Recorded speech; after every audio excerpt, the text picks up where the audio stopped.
You are watching USL Championship Soccer on the CBS Sports Golazo Network. Good evening from the center of Orange County. I'm Ty Collins alongside Eric Dobransky. Championship Soccer Stadium is the venue for this Western Conference fixture. 3 points is the grand prize. And if you look at that table, you can see how momentous those points can be. Orange County SC may be going through it right now, but they are in desperate need of 3 points. And man, what that would do if you take a look at the standings, sitting there right there in the 9th spot. Hey, you got a new coach, but how close that is. And only 4 points separate Orange County SC and Memphis 901 FC. That's just how tight and the parity there for the Western Conference. Now, our Omega Accounting player to watch, but first we'll show what went on in that last match with Orange County, trying to go through that. Eric, take it through. And Ty, you mentioned how big 3 points would be. Orange County on the road at New Mexico United. Everybody has found it extremely difficult to get points at the lab. Leo Flanagan driving end line, the own goal by Miles, unfortunately, at the 50th minute. This was a game that was scoreless at the half. Had that own goal, and then the 73rd minute, this delivery by Micheletto, and the finish by Mohammed. Finishes 2-0, 2 consecutive defeats. And Colin Shuttler is our Omega Accounting player to watch. There he is. Tell us about this kid. He's going to have to dominate his box tonight. It's going to have to be a collective effort to slow down this Memphis attack. This is an attack that leads the West in scoring. Well, Memphis has no problems with scoring. They won 5-1 over Phoenix Rising FC. They are really firing away, aren't they? They are, and this is a team that is in form right now. A 5-1 defeat to Phoenix Rising. 5 goals, 5 different goal scorers. Just overall comprehensive performance from Stephen Glass's team. This tackle by Carson Vom Steeg, and then the goal by Marlon Santos. That is a nice result. I have to tell you, didn't get a goal, but you're going to see his fingerprints all over this match. Bruno the Great, 16 appearances, 6 goals, 2 assists. But had an assist in that game against Phoenix Rising. The delivery from set pieces and corners, Bruno Lapa has been terrific. He's got the freedom to play make. He can connect the lines. He can set the pace for this team. So influential. Got the high quality delivery and then the tempo as well. And lots has changed since that April 6th meeting between these two teams. It's Memphis 901 and Orange County SC next on the Golazo Network. Stay with us.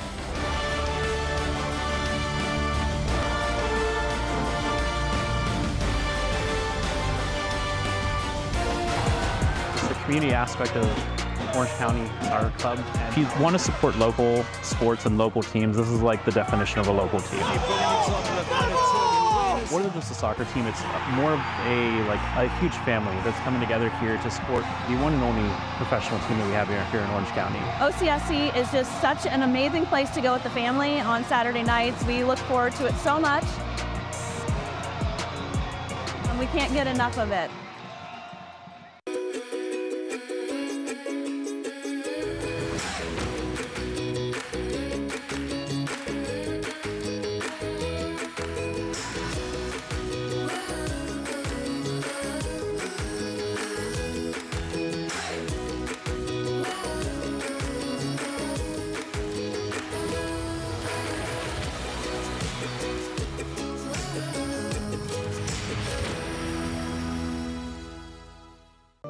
Kids grow up fast. You know when I first started noticing it? When I stopped getting hugs. With Command IQ, I found a way to get the hugs back. Watch. Dad, the Wi-Fi is down. Oh, let me see if I can fix it. It's back. Thanks, Dad. You're the best. With Command IQ, you can bring the hugs back. Here in Orange County, passion runs deep for the beautiful game and for the community. That's why Patterson Autos is proud to be the official sponsor of the Orange County Soccer Club. From Tustin Mazda to Tustin Hyundai, Huntington Beach Mazda to Mission Viejo Kia. We're 4 dealerships strong, serving Orange County with the best selection of your favorite vehicles. At Patterson Autos, we believe in teamwork, community, and giving back. So join us in cheering on OCSC. Come visit Patterson Autos, your favorite Orange County dealer, and let's score together. This USL matchup is brought to you in part by Raising Cane's. And here's the starting lineups brought to you in part by Zolvagari.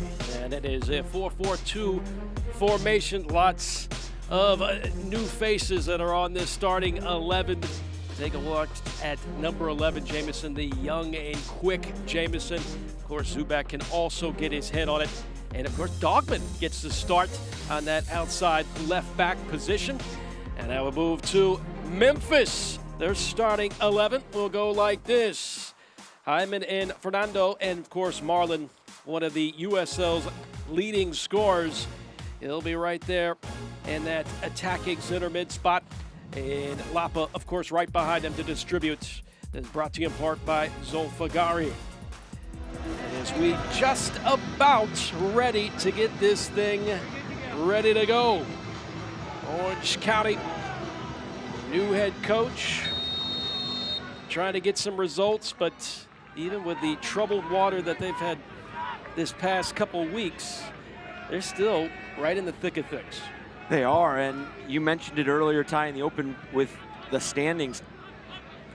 I mean, even with the 1-4, the last 5 games for Orange County being 1-4, 3 points. I mean, you're only 4 points behind Memphis tonight, and Memphis has been in terrific form. Now, it's 1-1-3 for Memphis, the 3 draws, but for this high-powered offense in Memphis, you touched on the starting 11.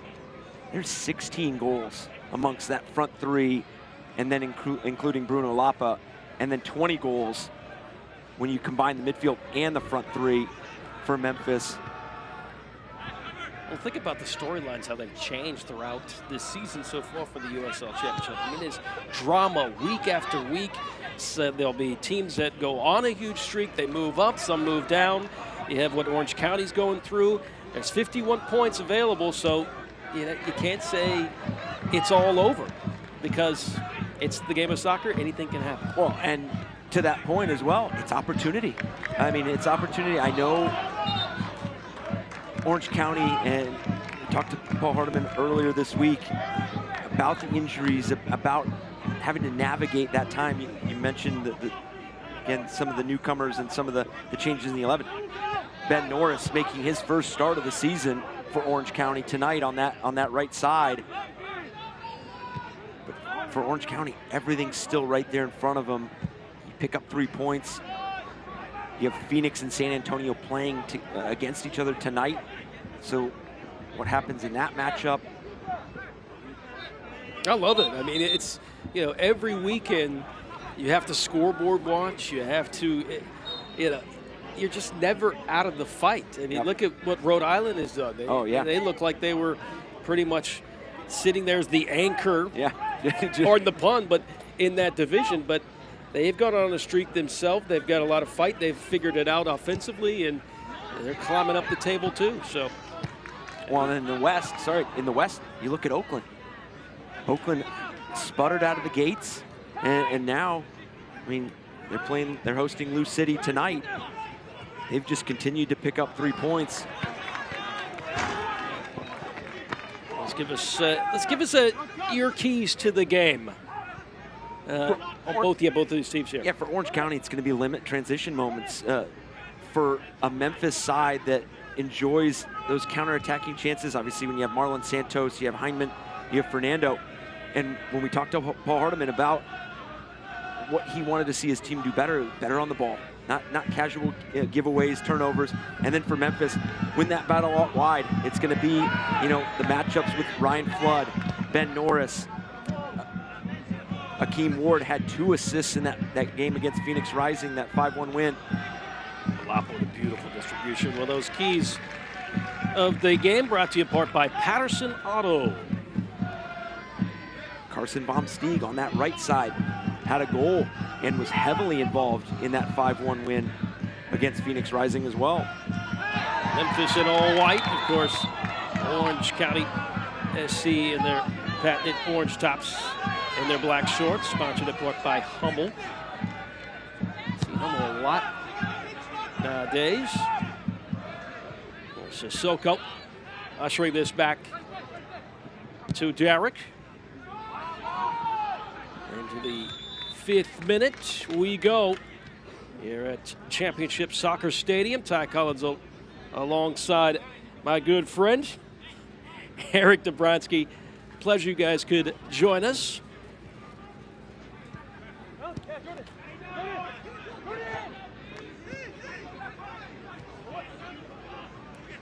And this injury report brought to you in part by Zolfagari, as there are lots of names on there. In fact, when we talked to the new head coach, I mean, he was pretty. I have to give him some credit. He had some pretty good attitude towards it. You know, it's just like we're just going through it, and we're just, this is what it is, you know. And they're having to see some people step up, like right here, Orange County. There they are. They strike first, and now that's 3-0 on Memphis here in 2024. How about it? And this is the start that Orange County needed. They needed to come out, play on the front foot. They needed to set the tempo from the start. This ball clipped in, and then the run by Jamison. You add the run, you get a little bit of contact there in the back, and you still have the composure and the wherewithal to put this past Tyler Derrick. You see Bryce Jamison immediately try to look up at the side judge to see, did that count? And yes, it did. It is 1-0.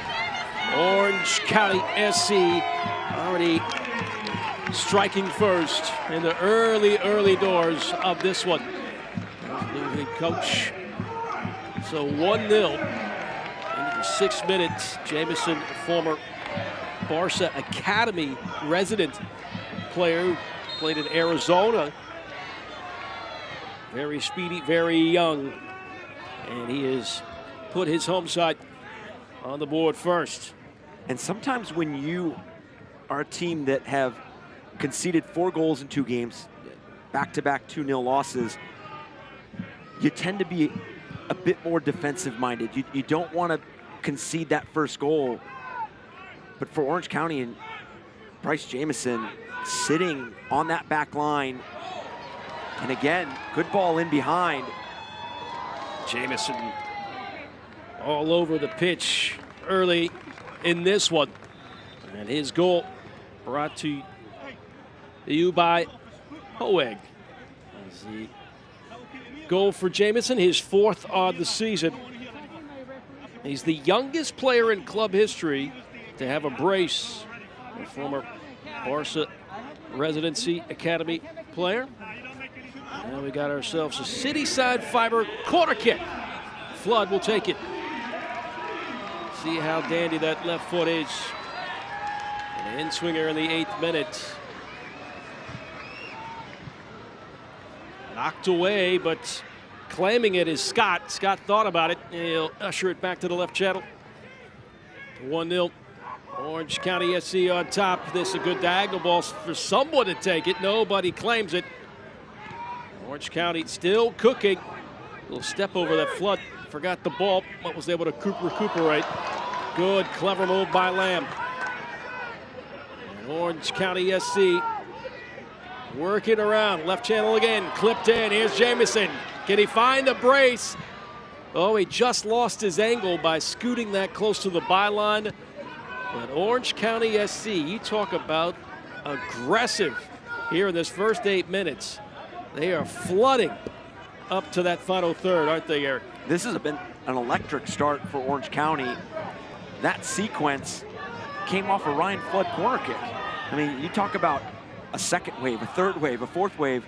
I mean, that's commitment to getting numbers in and around the box, and this has got to be the start that Orange County wanted, but now you have to sustain it.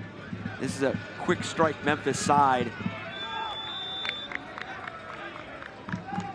Yeah, I think Orange County knows that too. They know the talent that Memphis possesses, so they want to get on the board quickly, set the tone, but of course they are in desperate search for another goal because they know how potent Memphis 901 and that attack is, especially when you got the Brazilians. Good pressure there, too. Takeaway, not a good spot if you are Memphis. This is lined up, put on the ground. A good shot by the right foot. Maybe hoping for just a little bit more pace, but Flood giving it a ride and testing Derek, trying to find a 2-goal lead. And good collective press by Ben Norris and Bryce Jamison. Finds the feet of Brian Flood, and it's down on that right foot.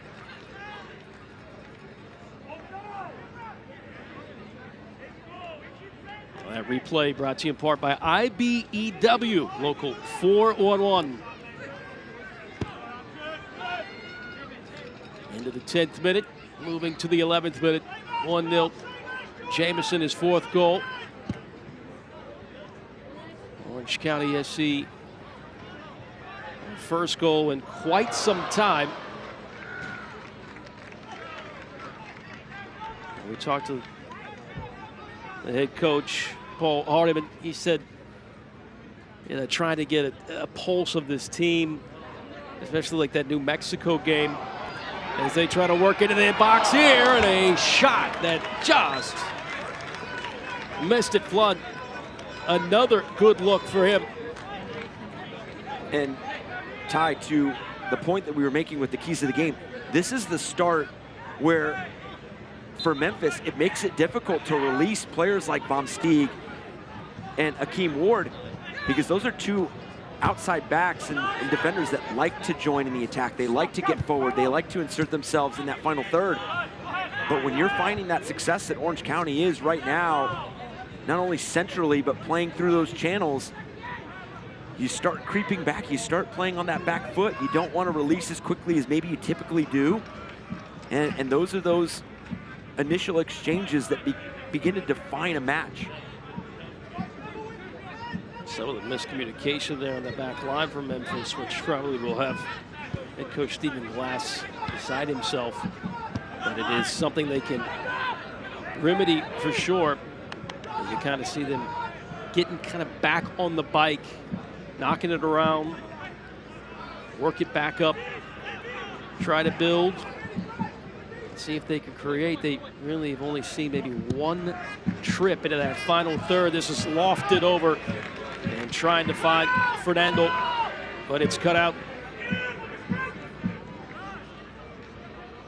Going back to that goal by Bryce Jamison, that ball clipped in by Kyle Scott, his first assist of the season, as a goal on the season, but tallies the assist. Jamison playing it back. Now they'll work it centrally. So Scott gets upended. Marlon intertwined with him. Admitted his fault. And I will add this.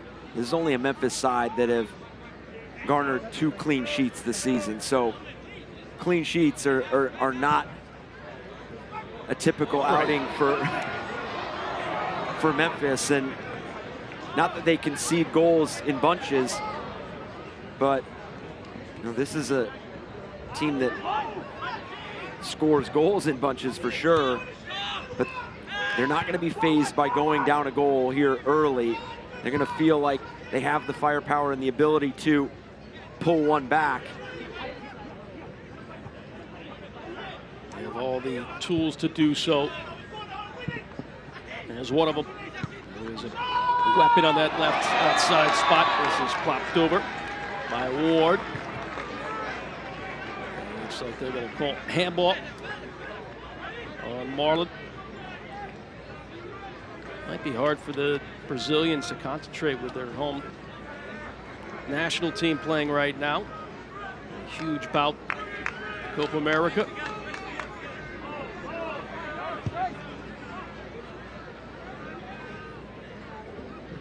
How great is it to have football on all day, all throughout the day, Euros during the day, Copa America at night, USL Championship. Still can't get my fix, Yeah. Soccer, but still I find myself going back to the hotel room and looking at YouTube videos of previous games. Here's Ward. Here is Lapa Citrulli. This is where he likes to cook, but couldn't quite put that probing pass up ahead. Ward up and down on this channel. One of the best outside backs in the USL Championship.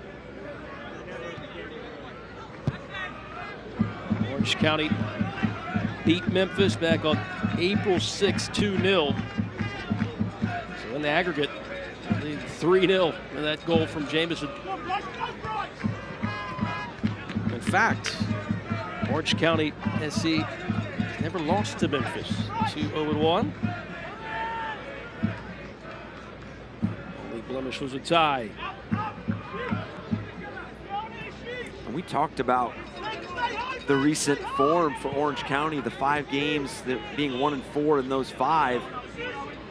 This is a team that within that 5-game stretch, they beat Indy 11 1-0, who was on an unbeaten run of their own, and still sit in the top 3 in the East.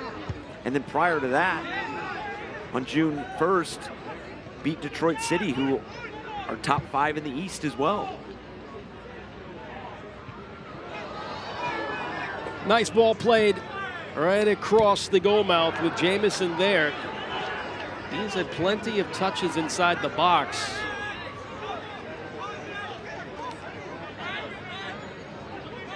Eric, it's odd too. Memphis has yet to record a shot. They're being outshot by Orange County 3-0. Yeah, I think it starts with Orange County's first ball press. I mean, and right now they've done a terrific job of making Memphis uncomfortable on the ball. So we see Ryan Flood preparing for this long throw. And this is something that Orange County has taken a lot of value in, is set pieces, restarts, corner kicks, free kicks, throw-ins. I always like to phrase these as sideline restarts. The last win for Orange County SC came back in early June. That was the last time they got the 3 points.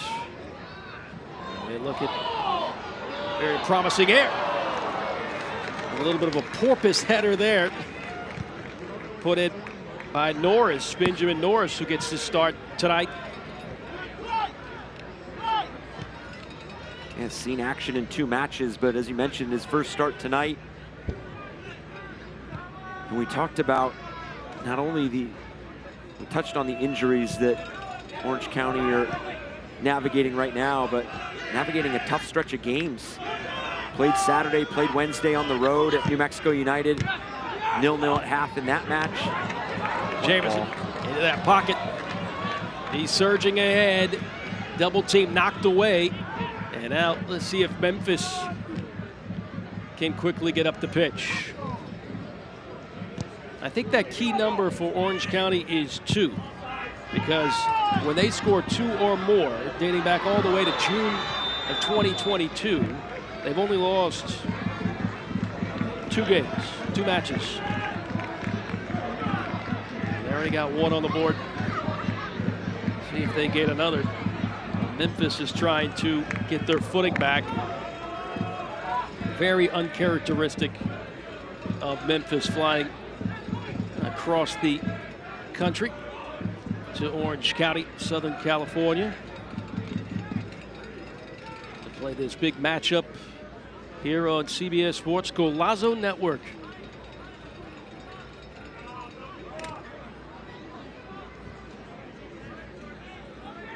Pleasant weather too in Irvine, California.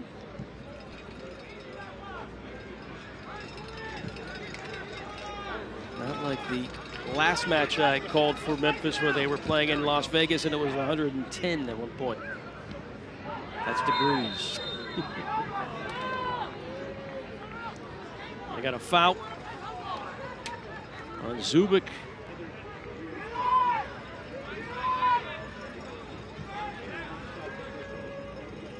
There's Zach Duncan. He had a tremendous match against Phoenix Rising. Had the opening goal, ball clipped in from Akeem Ward. And then was terrific in front of that back line of Memphis. Shutting down anything that came forward for Phoenix Rising, whether it was being a solid 1v1 tackler or screening passes, making it extremely difficult. Jamison had the right idea there, trying to pop that up and then use the outside of his foot, but he got upended.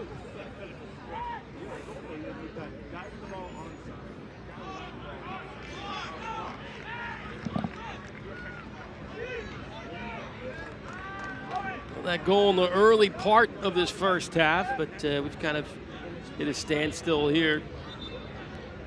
Seems like both teams trying to figure each other out, even with Orange County leading 1-0. Memphis definitely not themselves searching for their first shot of the match.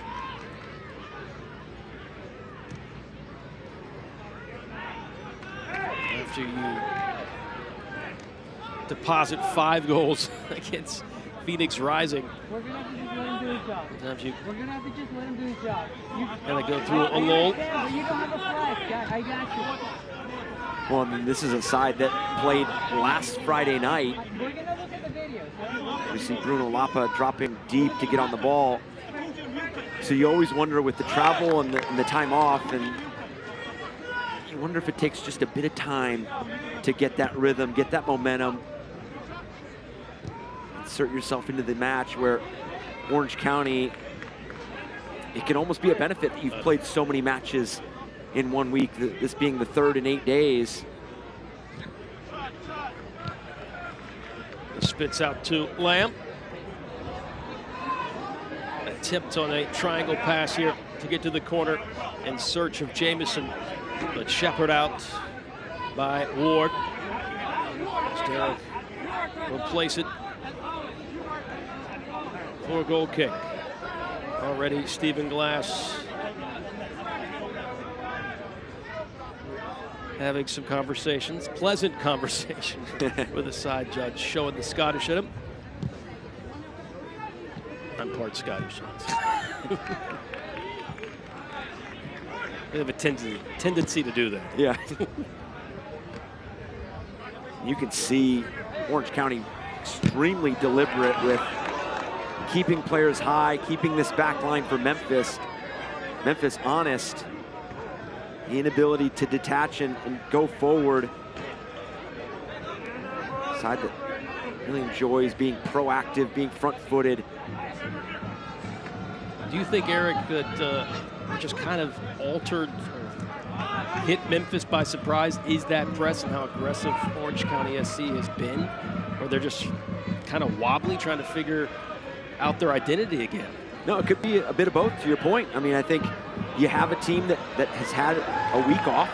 You know, you can't duplicate the pace of a match in training. You try, you can do everything you can to play 11-11, to play small-sided, to duplicate and replicate that pressure. And then to your point, you know, it is starting to grow into the match, trying to find the identity, trying to find the spacing. It's all about winning the battle of distances. Can you be good, disciplined, foundationally, structurally, defensively, and can that lead to good structure offensively? Jamison into the box. They got a point to the spot. They will. Not a very smart idea by Turchi. I mean, that was clear as day, stretching out that arm. Worried about the speed of Jamison. Yeah, almost a horse collar tackle. Yeah, and it seemed like that ball was going to run a bit, and just so much credit to Jamison and the work he's doing in between Turchi and Akeem Ward. He is asking a lot of questions of this Memphis backline, and the delivery from Orange County from those deeper positions has been tremendous as well. Turchi asking for an explanation. Now Bruno Lapa asking for an explanation, but it was clear as day, chasing down Jamison. And just couldn't catch up with the wheels of Jamison. Only thing you can do is put out your arm, try to pull him back, which is a no-no. So Zubak will sit 12 yards away from possibly putting Orange County SC up 2-0. Tyler Derrick staring right back at Zubak. And without any hesitation or problems, Zubak knocks in his 4th goal of the season, and the home team has stretched their lead 2-0. The composure on this penalty take by Ethan Zubak. The deception in the approach gets Tyler Derrick going the wrong way. 2 goals in 24 minutes.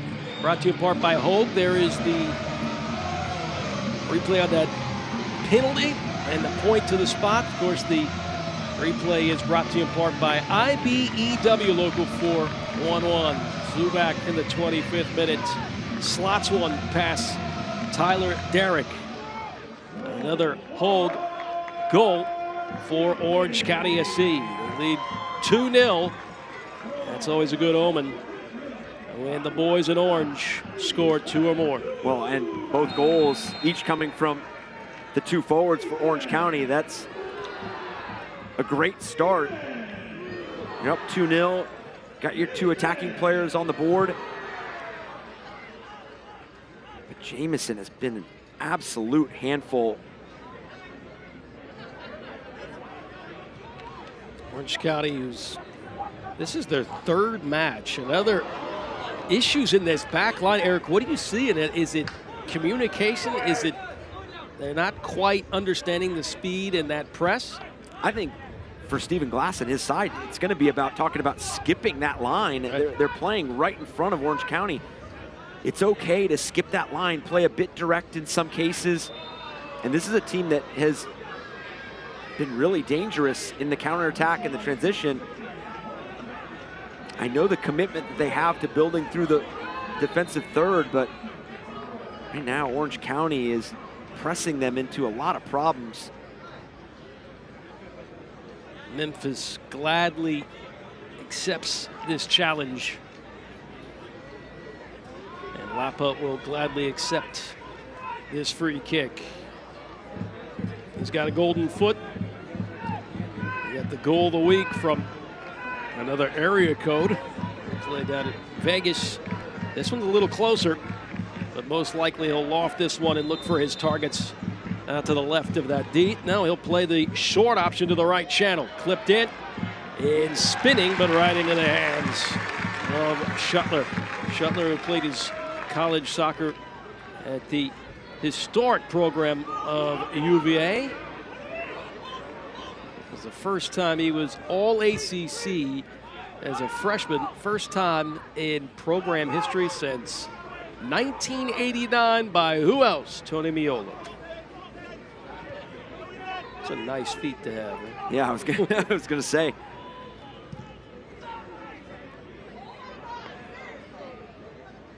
Orange County, even with so many matches that they have had to go through, seems like every time they wake up, we got to get ready for another match.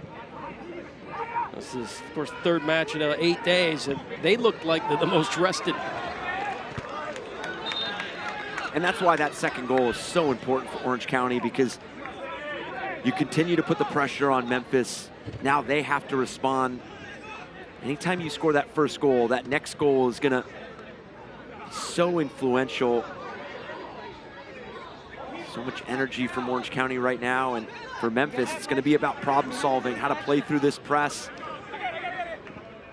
how to find success in that final third. You've seen Bruno Lapa, now you see with Marlon Santos dropping so deep to get on the ball.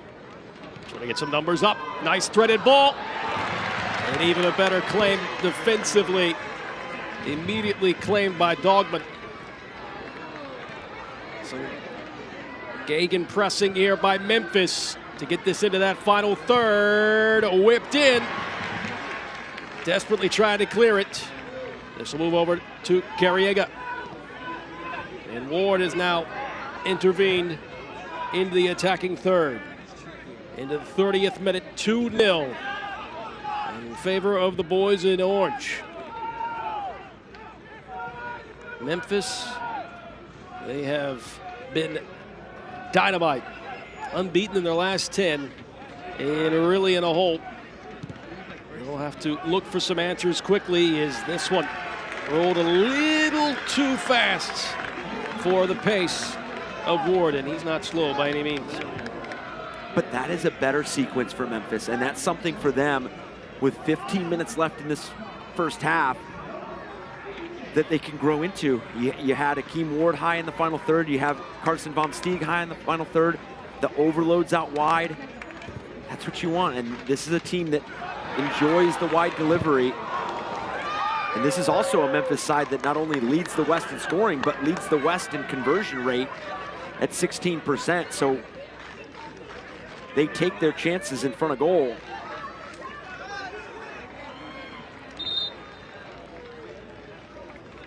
You see the frustrations on Memphis's face. I mean, it's palpable. But there's a lot of seasoned leaders there, and they could turn it around. Of course, we mentioned how crucial those 2 goals and what that trend means for the boys in orange. Well, this is going to be a tough test, because I feel that, and I think you feel this too, that if Memphis can draw one back, that should give them another boost of adrenaline. You just never know what kind of match you're going to have. You have a match like last night with Rhode Island. I was going to say. Indy 11. I mean, Indy 11 looked like they were ready to say goodnight, where you bring in 2 goals, and they looked like they were off and running and ready to go, get out, and spoil the fun for Rhode Island. But Rhode Island had other plans. That ended in a 3-3 draw, an electric atmosphere.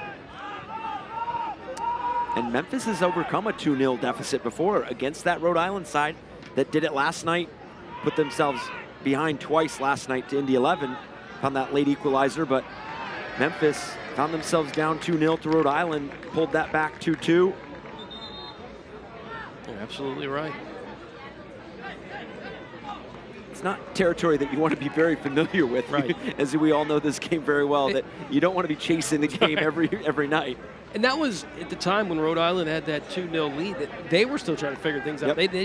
They couldn't find goals to save their life. Yep. So, you know, they put 2 goals on Memphis.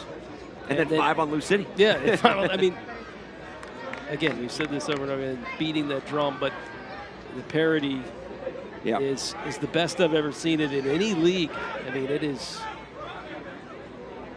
you hate to say like how NFL any given Sunday, but it really any given night.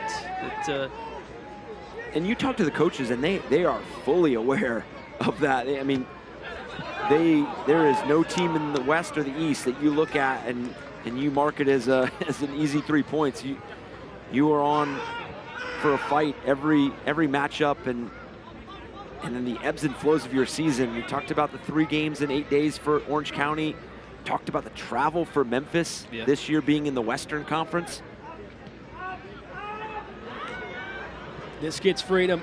Lapa had 1 extra touch, and it was stolen away. Orange County. Nice pocket of space and lifted over by Scott. This is played in by Lamb and cleared out. But, you know, you look at the fixtures that Orange County, of course, the rough spot they've gone in through, and then you say, what was their last win? And it was against the hottest team in USL Championship soccer with Indy 11. Yep. You know, that just shows you right there. And a clean sheet against one of the top scoring teams in the USL Championship at Indy 11 as well. Absolutely. So this is a team that can put it together, and they have the talent, they have the ability, but you know how cruel this game can be sometimes. You can feel like you have it that night, and the result falls a different way. And that was a cruel night. Their last win against Indy 11, where Indy 11 owned every facet of that match, but just could not finish. And the 1 goal by Zulik was all that Orange County needed. And they got the victory They lead now 2-0 over another hot team, Memphis. But Memphis trying to get back to normal. As Lapa can do it, he can give it a ride. Had very little spin. It was knuckling. And you can see Shuttler just sit down, lie down on it. Glad that it's in his hands. And what you have to like from Orange County right now is they're doing it in both boxes. And Bruno Lapa has 100% the capability of blasting this into the upper corner and past the goalkeeper. But right now, those are the chances that Orange County are willing to give up right now to Memphis. And then the attacking side, I mean, Ethan Zubak and Bryce Jamison doing a great job working off each other. One steps high, one drops low. Good switch in the press. You're doing everything collective right now. But you do feel like Memphis is starting to get a footing in this game. You feel like collectively the numbers are getting forward. The commitment, you can already see along that right side, Carson Vom Steeg is climbing the field. What you don't want to do is concede before the break.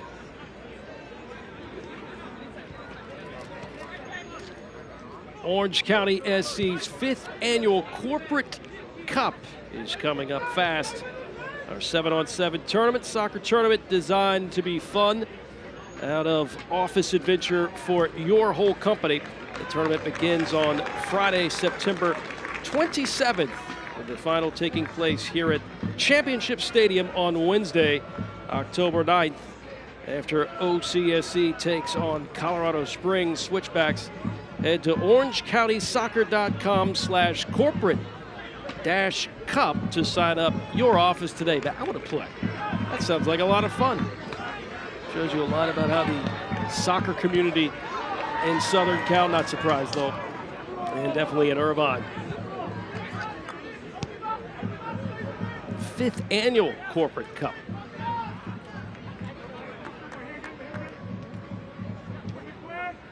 It's gotta be fun, some bragging rights, right?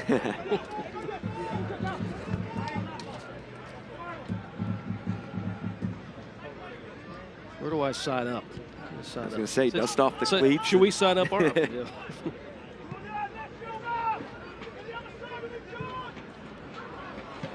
Over the top, Marlon. A little hesitation there. He was hoping to play Lapa. And a good, at least an attempt there. Played by Memphis. It's last touched by Orange County. So they'll throw it in the final third. Duncan searching. Here's Hyman. Outside the boot, here's Lapa. Tough angle. Oh, he tried to put it on the outside of his boot, looking for Marlon, and he was there. Lapa touching, teasing, and prodding. He almost found a diagonal pass looking for his partner. Another part of the Samba boys as Marlon, but it was gobbled up immediately by Shuttler to seal off. Oh, with his knee, too. Fantastic work by the Virginia native. Lapa envisioning that going in. He's so dangerous. You get him around inside the 18. What stuck out most about Lapa in his days at Wake Forest, which I had the pleasure to cover him, was there was just no panic. There's just ease, calm storm, and man, when he would let it go, watch out, boom. I mean, just the way he manipulates space on and off the ball. I mean, you talk about somebody that can control angles and can move defenders. Outswinger, this could play out nicely. A settled, teed up spot by Carriega, but it's blocked. And this is going to be the test for Orange County. They're absorbing a lot of pressure right now. Can you manage this next 7 minutes? Memphis is starting to play on that front foot. You can see the involvement of Ward. You've seen the delivery from Carson Vom Steeg.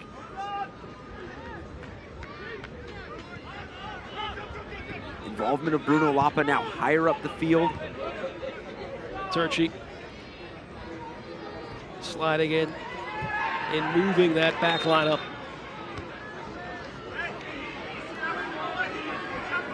Some chippiness too between Turchi Of course, you said that foul was on Turchi. It was actually Fernando in the box, which resulted in a PK. But this is a corner kick brought to you in part by Cityside. And Lapa will take it. Cityside fiber. This is lofted deep and punched over the bar. How about it? Colin Shuttler. He's eyeing that clean sheet. He's doing everything he can to quiet down the boys in blue. And this delivery is everything. And then the timing. Carson Vom Steeg meeting this at the highest point. Putting Colin Shuttler into difficult save and conceding another corner. Another corner. Brought to you apart by Cityside Fiber. Trying to keep this in the box as Jamison has come back to help out. Just trying to clear it on a half volley. Here in the 41st minute. The home side leading, surprising Memphis with a 2-0 lead. But as we mentioned, we haven't quite seen Memphis like Memphis has played all season as they try to work their way getting back to form. You're going to get everything that Memphis can give you in the next 5 minutes. A nice warm burner there that just skated by the right post. And another good, at least an attempt. 10-ticket flex packs are the best way to attend multiple matches or to use all 10 tickets on your friends and family out to a match here at Championship Stadium. Head to orangecountysoccer.com/flex-packs for more information. That was a look at Fernando, that left-footed take. That was a player, he wasn't necessarily on the score sheet in that 5-1 win against Phoenix Rising, but he commanded so much attention out that right side. Flood. Flood again, thought about the square ball. And May attempted to, I don't think he was attempting to test Derek. Looked like he was going to maybe try to loft that one and find Jamison, but still works to the benefit of the home team, as it will result in another Cityside Fiber corner kick.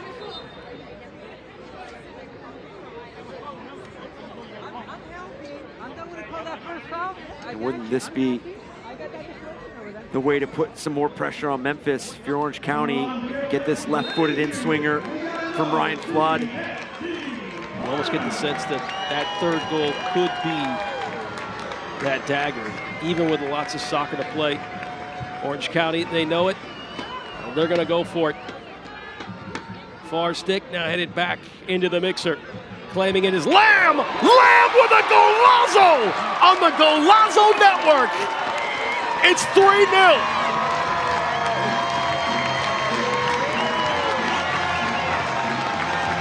Who in the right mind would have Orange County SC on top of Memphis? 3-0 right here in the first half, Eric. And it's not always off the delivery and this initial contact. This ball finds its way out to Owen Lamb, who just absolutely punishes this ball past Tyler Derrick for his first goal of the season. The prep touch doesn't even let this ball hit the ground. That is gorgeous. That replay brought to you in part by IBEW Local 411. And of course, that Orange County SC goal is brought to you in part by Hogue. What do you think's going through his mind right now? After they were in a drought trying to find goals, they have put themselves up 3-0 against one of the hottest teams in the league. And responded in a spell, responded in a spell where you were absorbing a lot of pressure from Memphis. Memphis was starting to create. We talked about Bruno Lapa being involved in that final third. save by Colin Shuttler, the service by Bruno Lapa, and the header by Carson Vom Steeg. And then you turn around, you take your time on the set piece on the corner, you get the details, and then it falls to Owen Lamb. Has a spectacular finish. The last time that Orange County put in 3 goals, that was a win against Detroit City FC. That was their last home win, ironically, on the 1st of June. This is after a club record by Memphis, putting up 5 goals, or tying a club record, 5 goals against Phoenix Rising FC. And now they can't even buy a goal. It's like the official word, there'll be 3 minutes of stoppage time.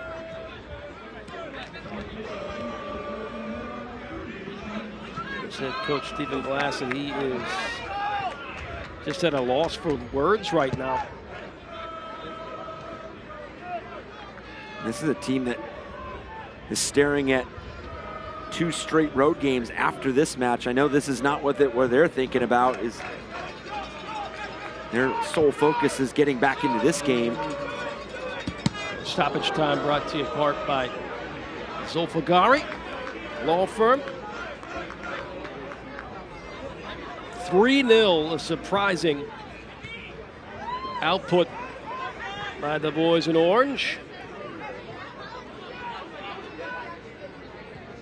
Leading a club that has been unbeaten in the last 10 matches. And they're all out of sorts. We said that that 3rd goal could very well be the dagger. And just how woozy Memphis has been. The touches are sloppy. The link-ups are not there either. But you don't go 10 unbeaten without exactly. the belief that this Memphis side, and it starts with Stephen Glass. I'm definitely not going to say, put my hat in the ring that says they're not going to get those touches back and start linking up passes. They'll try to switch. Lapa heading it down. This looks delicious. Hydeman, shot, blocked away by Shuttler. Still, very good sequence for Memphis. Here in stoppage time, their storyline, their objective, just to get 1 back before they go into the break. Could come here with his corner kick, brought to you in part by Cityside Fiber. Here is Lapa taking it right foot. It's dangerous. Lofted on the back door and skying, but just a little too low was Vom Steeg. And it looks like it'll be pointed for a goal kick. And once again, Memphis comes away empty.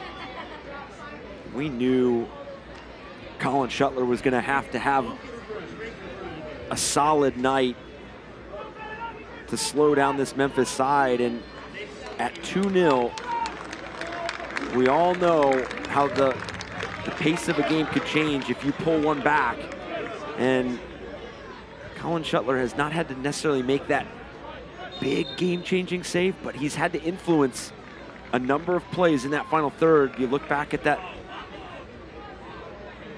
pullback pass from Bruno Lapa that he got underneath, got over top of,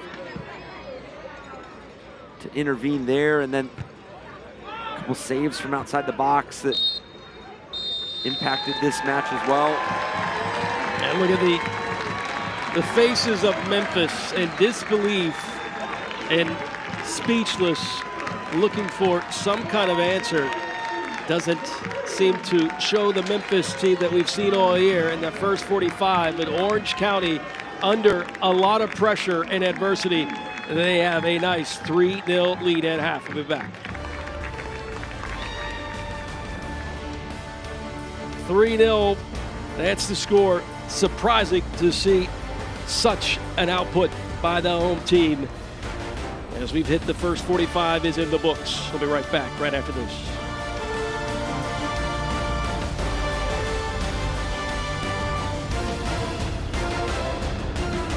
I'm Jay, and as founder of Omega, I understand that as a business owner, you've got a lot in your mind. Let the tax credit ninjas at Omega Yeah! Get you the money. It's rightfully yours. It's not too late to score big on tax credits, but you gotta act fast.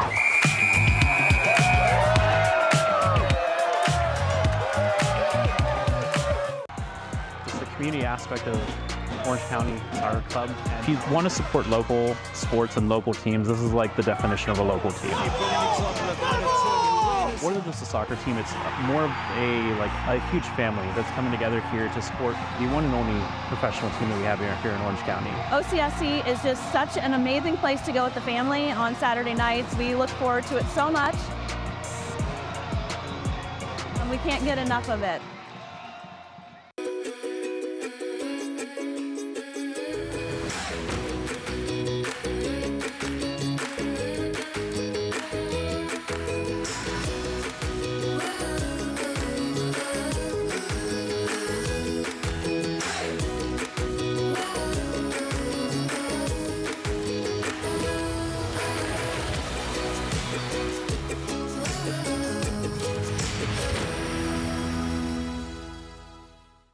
Kids grow up fast. You know when I first started noticing it? When I stopped getting hugs. With Command IQ, I found a way to get the hugs back. Watch. Dad, the Wi-Fi is down. Oh, let me see if I can fix it. It's back. Thanks, Dad. You're the best. With Command IQ, you can bring the hugs back. Hey, welcome back. Don't adjust your television sets. That is the right score. 3-0 Orange County SC on top of Memphis. Brought to you in part by IPA Physio. We'll take a look at the standings. They got the memo. Orange County SC got the memo. How crucial 3 points would be as you see these standings with how the result is right now. Orange County rockets themselves in the 7th spot right there for a playoff position, which is so crazy to me. But Orange County definitely wanted to make a mark, and they did it in the first 45. The question is, can they keep that going? Memphis, will they bring back what we have seen all year long, and especially in this streak? They're sitting now with 6 and trailing a big hole 3-0. Here's the Eastern Conference standings. Another table that is, well, subject to change too, right? Yeah, you mentioned the West. I mean, there's only 10 points that separate New Mexico United at top, and then you can look down at where Orange County would be at 24 points. For the East, there's 15 points between Lou City and where Orange County find themselves in the West, the 7th place Birmingham Legion with 24 points. So the East, completely different. I mean, in the West, you string together and you start stacking together performances, you could put yourself in a really good position here towards the end of the season. This league is so fun, and so is this match. Hometown team leading, and the supporters, they may be looking at their phones, but they are extremely excited for the next 45. 3-0. We'll be right back.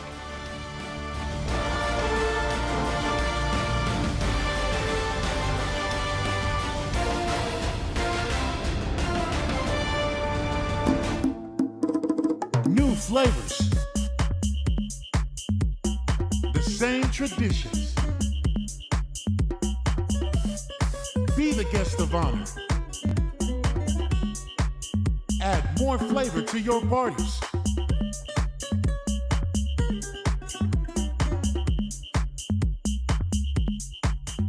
El Jimador, spiked bebidas.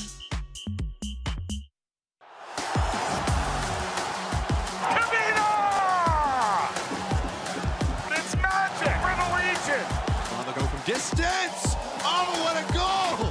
How about that? Torres near the near post, into the middle, and back of the net. Phoenix has an early one. Fred! El Paso lead on the road!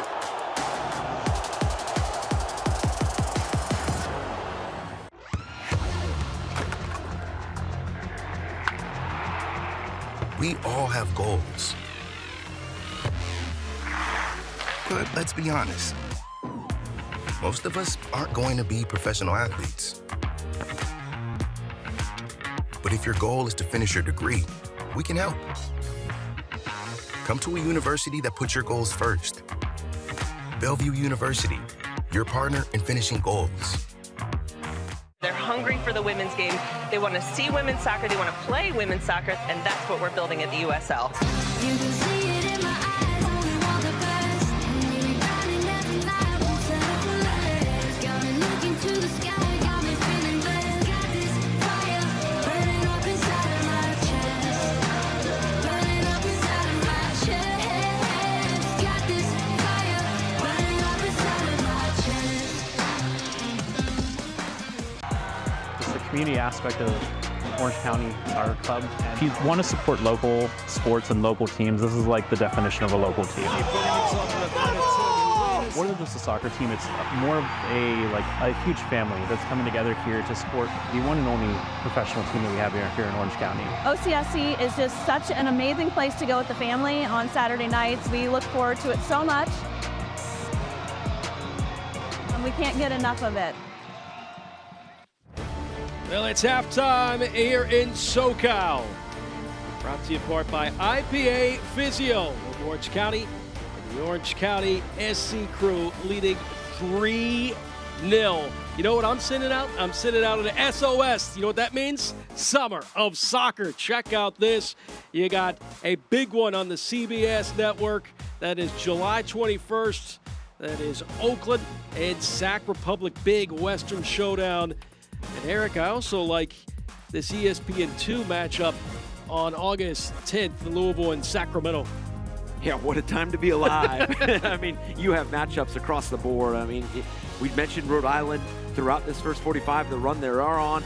Pittsburgh, Hartford are going to be looking for a result right now. Colorado Springs off to a slower start to begin the season. Las Vegas Lights on in great form right now. I mean, you look up and down these matchups, and you're going to see games that mean a lot to whether it's playoff positioning or just even getting into the playoffs, period. Absolutely. And at Las Vegas and Switchbacks, that's two young coaches going at it. They have a lot of promise. That'll be fun one to watch as well. We'll move to how the U.S. Open Cup bracket's going to stand out. I will be on location down in Atlanta to check out that matchup. Check it out, my friend Devin Kerr there. And then Dallas, of course, SKC. You see New Mexico taking on LA and sacked out Seattle. What do you see there in that bracket? I really like how New Mexico's playing. I was going to say, you have 3 USL Championship sides that are in form right now. New Mexico United at the top of the West, Sacramento Republic second in the West, Indy 11 third in the East. Amazing. Let's take a look at the team of the week. A lot to choose from. MD Myers, this kid was outstanding at high points, and he's doing it in the professional ranks. He gets player or team of the week along with Corey Bennett. Corey very well could be the player of the month of June. Yeah, and what a tear he is on, and carrying that Las Vegas Light side who are finding their form above the playoff line right now. Dennis Sanchez and his side playing really well, and then no surprise, 3 Memphis 901 players, Zach Duncan, Carson Von Stieg, Akeem Ward, featured in that 11 as well. Also watch out for JC Ngondo. That guy is a magician in the middle. Well, we've got the second half coming up. Before you know it, it's 3-0 Orange County SC on top of Memphis 901 FC. We'll be right back. You're watching the Golazo Sports Network.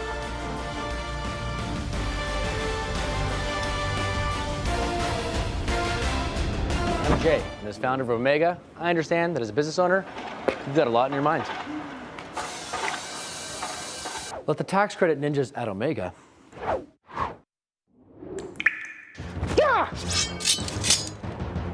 get you the money. It's rightfully yours. It's not too late to score big on tax credits, but you gotta act fast.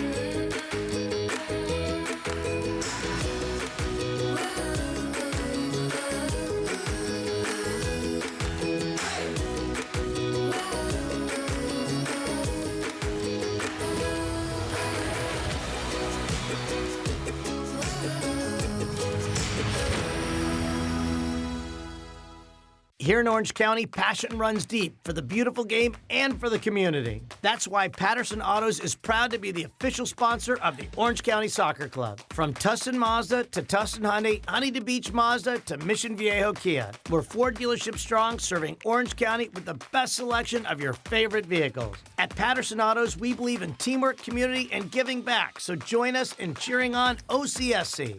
Come visit Patterson Autos, your favorite Orange County dealer, and let's score together. Kids grow up fast. You know when I first started noticing it? When I stopped getting hugs. With Command IQ, I found a way to get the hugs back. Watch. Dad, the Wi-Fi is down. Oh, let me see if I can fix it. It's back. Thanks, Dad. You're the best. With Command IQ, you can bring the hugs back. This USL matchup is brought to you in part by Noah Bitternout Foundation. Wind was picking up just a little bit, but now it's calmed down. Here are the highlights, and I'll let you take it away. You love doing this, guys. Yeah, well, Orange County, electric start and an emphatic end to this first 45. This ball in from Kyle Scott. The run by Bryce Jamison. He has been asking so many different questions of this Memphis back line. Have kept him extremely unbalanced, working in between the lines, working in between the center back, outside back. It's run, and then the composure to tuck this ball away. Start early, and then you get that second goal as well. Another ball clipped in behind, forcing Turchi into the foul there. Bryce Jamison again. See that right hand up on Jamison's right shoulder, earning the PK, and then Ethan Zubak. No doubt about it, yeah. Composure to tuck this away, put this team up 2-0, and then you knew if Orange County could find a third. How fitting. Yep. Golazo on the Golazo network. And then this setup by Owen Lamb, and this coming off the second wave of a corner for Orange County. You found 3 goals in 3 important portions of the first 45. We call that a selfie. Just watch, frozen still, Tyler Derrick watching that. Take a picture. That's all you can do. That was outstanding work. Look at that dip. No doubt about it, rippling the net. 3-0, Orange County surprisingly up big time against Memphis 901 FC. Let's take a look at the stats. Hey, looking towards the end of that match, Memphis, they were desperate looking for shots. They found themselves with 7 to match Orange County SC. Yep, and for Orange County, you know you're going to get a Memphis side that is flying out of the gates to start this second half. They found a bit of momentum there throughout the first half where they started to get Bruno Lapa on the ball. They started to get Marlon Santos, Vom Stieg, Akeem Ward. Look for that to continue here in the second half, but great response by Orange County to get that third goal. There's a big, big hole that Memphis will have the task to climb out of. It is not out of the realm of possibility for this club with this talented group on the pitch. But it is a stout job that they'll have to see if they can figure out in 45 minutes to at least tie and try to find 1 point out of this. And if things go right, see if they can steal the 3 points that look to be for the taking for Orange County SC. But there's a lot of work they'll have to do. Orange County SC, of course, they know that.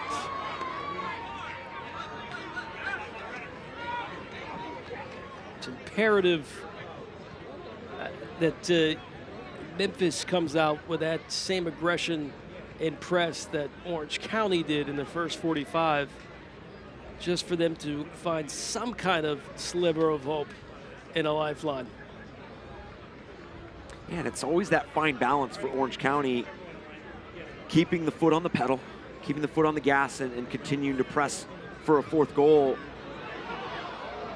but also not leaving yourself susceptible to conceding a goal, because you don't want Memphis to get any sort of life in this match. Sissoko is the center back. So that one not quite clear, and Orange County SC now moving it all the way back to Shuttler. They'll start to build. And Miles there, and there's Gnarly making an appearance. Little mascot for Orange County SC. He's all smiles.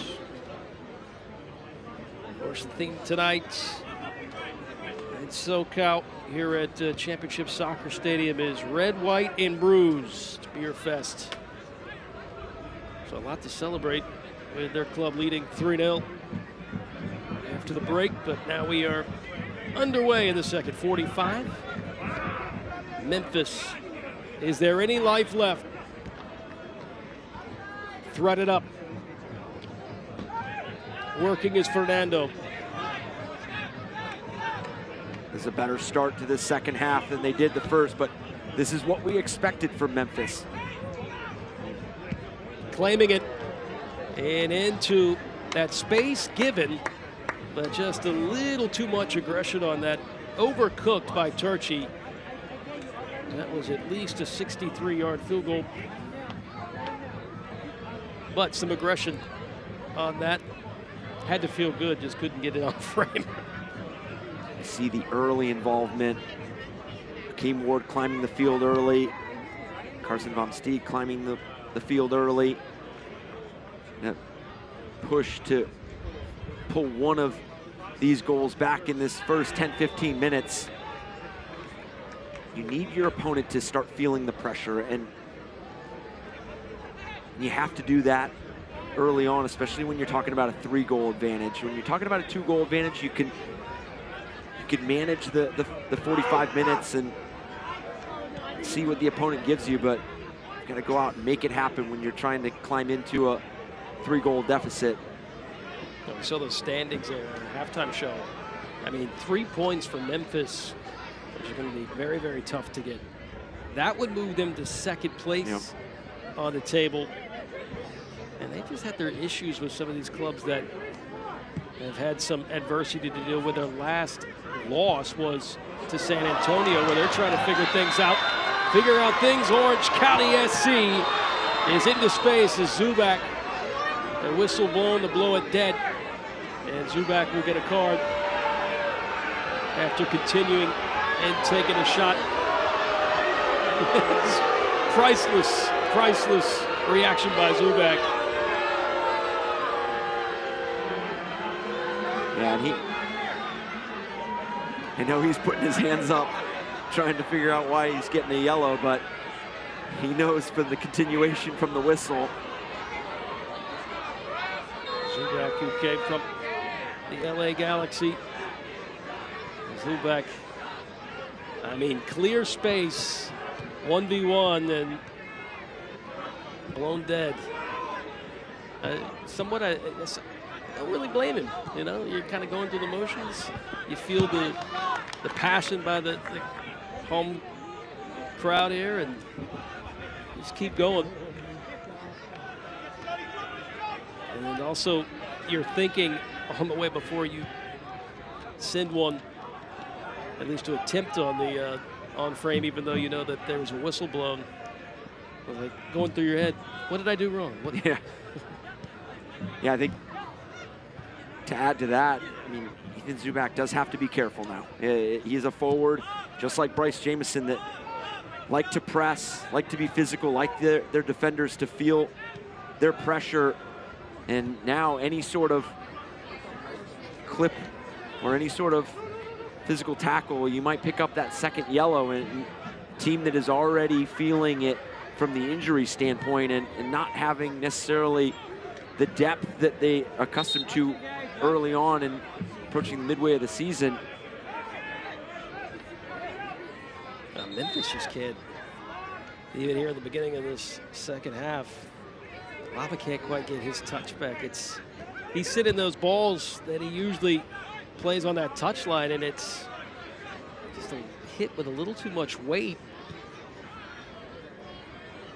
And it's almost as if Lapa's looking down at his boot saying, what is wrong with this thing? What's going wrong with it? Trying to get back in behind. There was an option there with Fernando.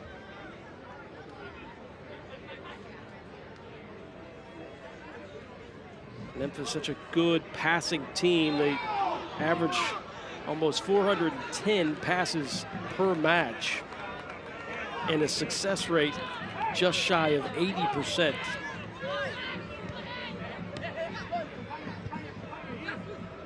hasn't been the case here tonight, but they're slowly but surely moving into the form we've seen Memphis 901 this season. And a live stat that you can keep track of is touches and passes into the final third, those final third entries, but then on top of that, touches in the opposition box. Right now, Memphis winning the battle in final third entries, but losing the battle in touches in the opposition box. So that just shows you the commitment to Orange County getting the numbers back. It's almost that bend but don't break mentality. They're Memphis is owning possession here in the back through the middle third, getting to that final third with that entry pass, but unable to connect. Trying to long ball again on a back heel. An attempt by Marlin to link up with Fernando. Fernando pleading with the AR. Well, there wasn't a foul called. He saw the idea, but hell, the luck has gone towards Memphis. It's just a little off on that touch for them to execute inside the box. Hopefully they can sharpen it up. If you're a Memphis fan, you definitely want to see that come about here in the next 5 minutes. Just want some glimmer of life. Well, I think for Orange County, what becomes fascinating from that first 45 is the variety in which you scored. You scored with the ball over the top from Kyle Scott, the run-in from Jamison. Obviously similar to what led to the penalty kick, but you earn yourself a penalty kick, Ethan Zubak. And then that second, third wave of an attacking corner with the Owen Lamb goal. Lamb with a banger, his first goal of the season.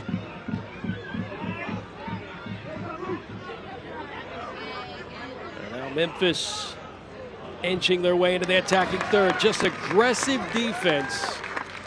You see Lamb, he's all over the pitch. There's no stopping him. He read it, hit it into fifth gear, and knocked it away. And that will be another corner, though, for Memphis.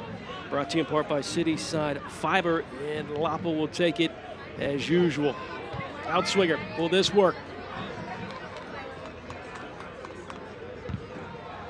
A little volley played inside the box. Sissoko muscling his way. Lots of bodies in here. Going right to the byline, hoping to clip that one to find the near stick. It's last touched by the home side. It's another corner, of course, brought to you in part by City Fiber. Lapa ready to go again. This one deep, lofted high in the air. Claiming it is Shuttler. They want to quickly play the outlet, but he's going to let his side get a little rest when they lead 3-0. Going back to that play, crucial intervention by Owen Lamb. I know it had to deal with 2 straight corner kicks for Memphis, but it's always dangerous when you have Fernando faced up 1 versus 1, and then you have Marlon Santos climbing the field at the rate that he climbs. Duncan not happy with the contact there. It was definitely a foul. And a yellow card given for Orange County. SC player, that's Ashish Chada. He'll get the card. He goes in the book in the 56th minute. Looking now toward now 57th minute.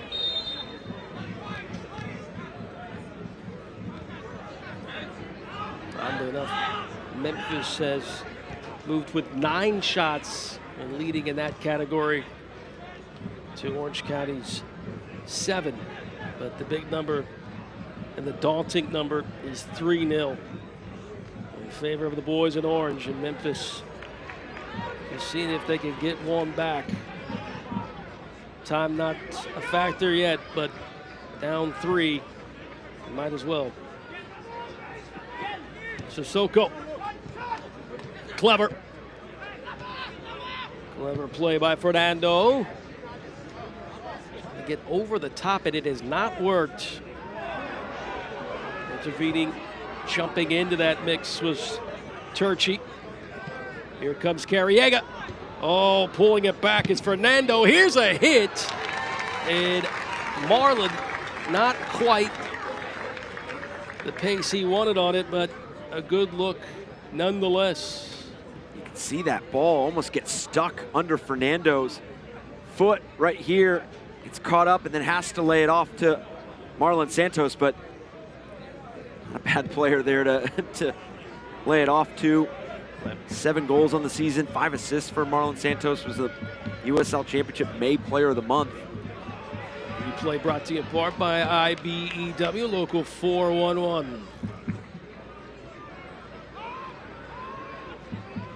You talk about Memphis now leading in that, in shots, what you would come to expect from a team that is pushing to get that first goal.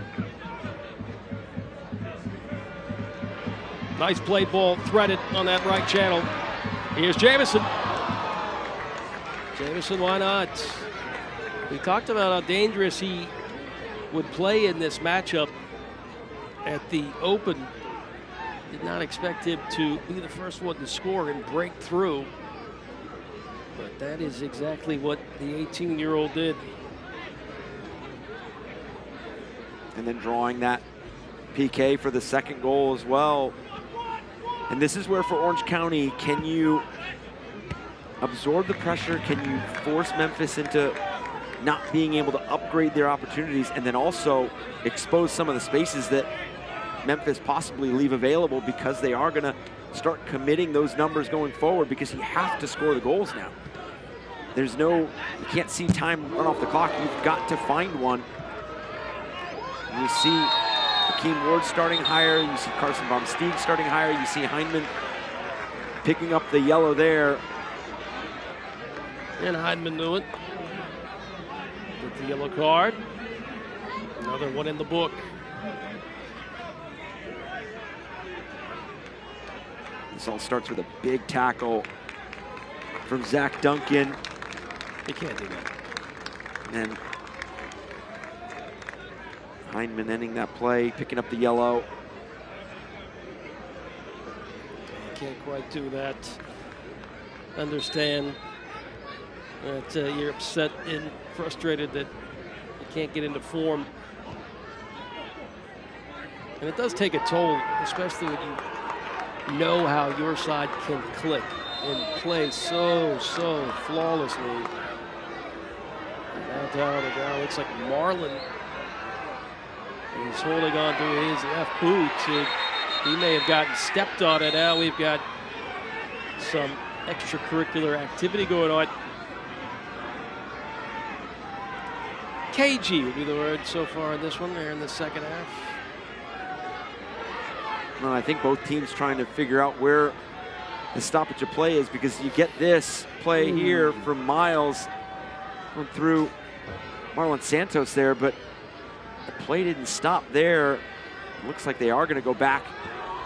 I don't know about that. Great job by a replay operator. Right on it. Yep. Just brought to you in part by IBEW Local 411.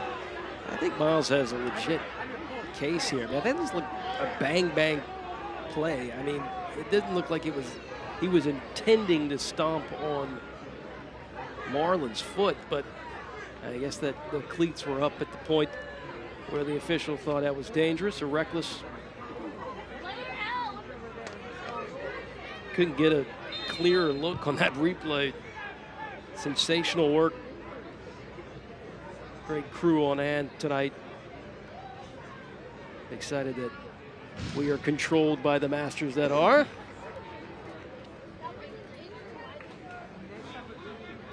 So now, you said it, a great word, KG. You manage those emotions. Which team comes out and converts? Because right now, this plays into the hand of Orange County because right now they're seeing time tick away. Right. And Memphis has still not created a clear-cut opportunity here in the second half. You know, they say that, of course, the travel will take a toll on you, and sometimes you kind of bat that off, but I think it's definitely showing toward Memphis where they moved into the Western Conference here. Here's our substitutions. Coming in, Dogman is coming out. And this is these subs brought to you in part by MedEquip. Job well done. Benjamin Norris, who gets a start tonight, now he'll have a rest. And then for him will be Ryan Ayub. Memphis cluttered, spraying it out to the right. Played off Fernando. This was intended for Marlon on a flick, but Johnny on the spot, flag up. That negates any type of hope for Memphis. Still Fernando getting into that space and then sending it into the box. Once again, the idea is there. Of course, you got to stay on side. And I think reflecting back on this match thus far, 64 minutes in, you mentioned it for Memphis, the ideas have been there. It's just missing that execution. It's missing that final pass. It's missing that final decision that they seemed to have clicking just a week ago when they beat Phoenix Rising 5-1. Beat New Mexico United 2-1. The draw against Las Vegas on the road. Yeah, they thought they had those 3 points in Vegas, but yep, they ended in he's got 1 point as a result, but kind of want to imagine what it would be like if they did get that 3 points in Vegas, where they would be sitting at the table. Coming into this match where all they had to do, get a W, they could find themselves sitting pretty second on the table. But right now, if this result stands, they move down to 6 and just 1 point clear of Orange County SC, which they've had a tough go of it recently.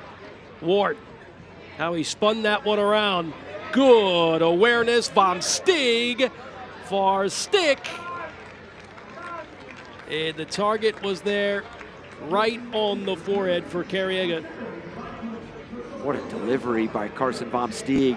Patience letting this develop. Shape of this ball. Almost seemed like Carriega left his feet too early and caught it on the way down. I'm surprised Vom Stieg didn't try to penetrate into the box a little bit, but I know what the idea was. I got it, got plenty of space. I'm about to clip this in. Somebody make those 2 runs to the far post. He couldn't have asked for a better ball, just not enough torque by Carriega. And you mentioned possibly taking that extra touch when we talked to Paul Hardiman about his offense for Orange County. He talked about when you're confident, that ball just flows. Right. It goes. And almost feeling like those previous 2 matchups, both being 2-0 defeats, felt like maybe there was too many touches there in the final third and forcing. I'll tell you what, I have to mention for somebody like Paul Hardiman who had to come in to replace the head coach, Morton Carlson, who is gotten somewhat of a dream job in his home country of Denmark, Lyngby BK, which we wish him all the best. A great face in USL Championship, and right on cue.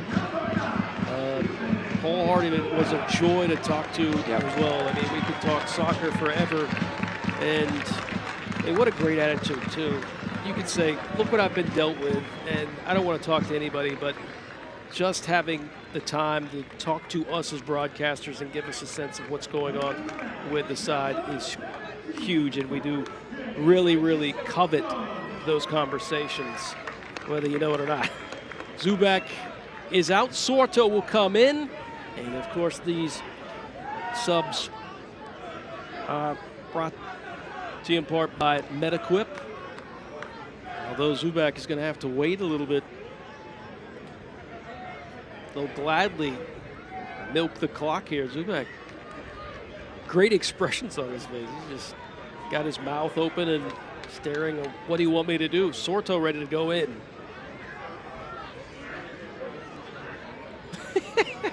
Wait just 1 minute. Okay, finally we can go out. So Sorto is now in. Who is had 7 starts and 14 appearances so far this season. This is his first season with Orange County. And this is a corner kick for the home side. Can they get the 4th goal in? That corner brought to you by City Side Fiber. You're watching the Golazo Network. It's 3-0 OC, but can Memphis get one back? This is played nicely. Marlin, one extra touch to get it away from Shuttler, and he shut the door, pardon the pun, but can't help but get excited and amped up about that. But this is the Brazilians at the best. Lapa in full stride with options available in Marlin.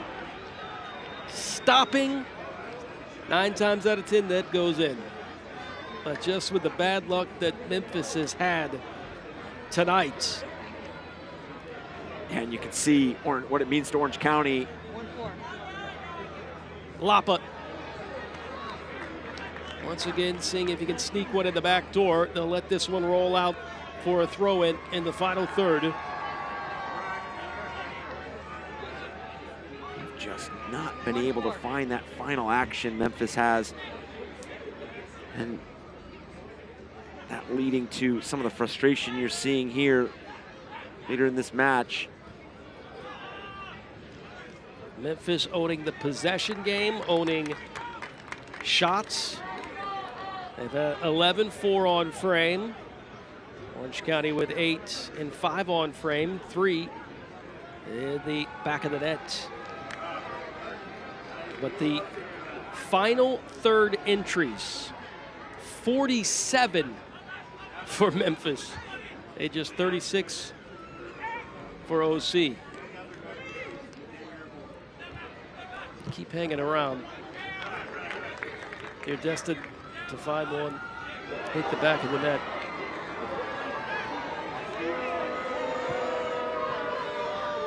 But Orange County familiar with weathering the storm. A nice 3-goal cushion. As Ward double team, he's going to have to put on a magic act here. Not quite disappearing act, but does work out for another corner. There's Bruno Lapa trots over there in this corner. There it is, another City Side Fiber corner kick. Lapa curling it right foot. He's got options just over the head of Vom Steeg. Vom Steeg and Bruno Lapa clashed with each other back in 2019 when both of the programs, they faced each other in that Elite 8 matchup. Wake Forest getting the win, and a goal by Alistair Johnston, who got the win last night for Canada. Well, he didn't get the win, but his side got the win. He was on the pitch, was crucial in the back line. And Canada finds himself continuing to play under the direction of an American head coach, Anthony. Well, Orange County SC's 5th annual, I love this, Corporate Cup is coming up fast. Our 7-on-7 tournament, soccer tournament, is designed to be fun, of office adventure for your whole company. The tournament begins on Friday, September 27th, with the final taking place here at Championship Stadium on Wednesday, October 9th. After OCSC takes on Colorado Springs Switchback, head to orangecounty.soccer.com/corporate-cup to sign up your office today. Do it. That sounds like a lot of fun. And when you have the climate like Irvine, you play soccer all year long.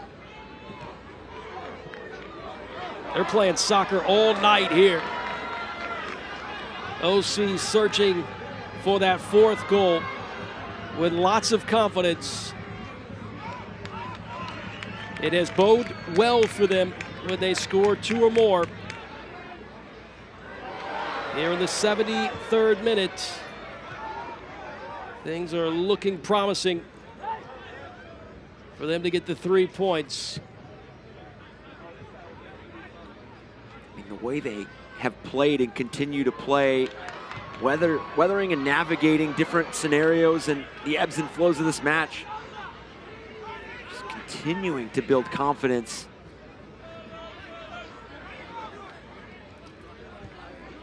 These two teams, again, not jumping to the end yet, but going on the road to play Eastern Conference foes. Two teams that actually met tonight and drew 1-1. Memphis going to Detroit City. Orange County making a trip to Al Lang to take on the Tampa Bay Rowdies. Clipped over this, trying to once again trying to get over the head of Sissoko. But Tyler Derrick clamming it. Tyler Derrick, who also played competitively in college soccer, the ACC ranks. He played at Chapel Hill, Carolina. The Tar Heel going up against the Cavalier. Very good goalkeeper, even despite not a lot of clean sheets, but very vocal in there between the sticks.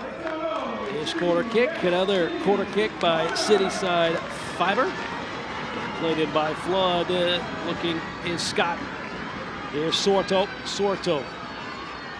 Maybe hoping for some bin. Spits out. But they'll work it around the left. Here's Sorto again.